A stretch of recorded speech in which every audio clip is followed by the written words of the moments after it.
محمد رسول الله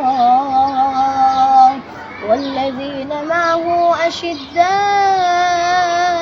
على الكفار رحماء بينهم تراهم ركعا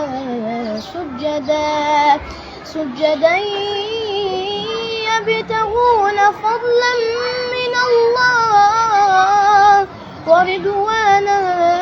سيماهم في وجوههم من أثر السجود ذلك مثلهم في التوراة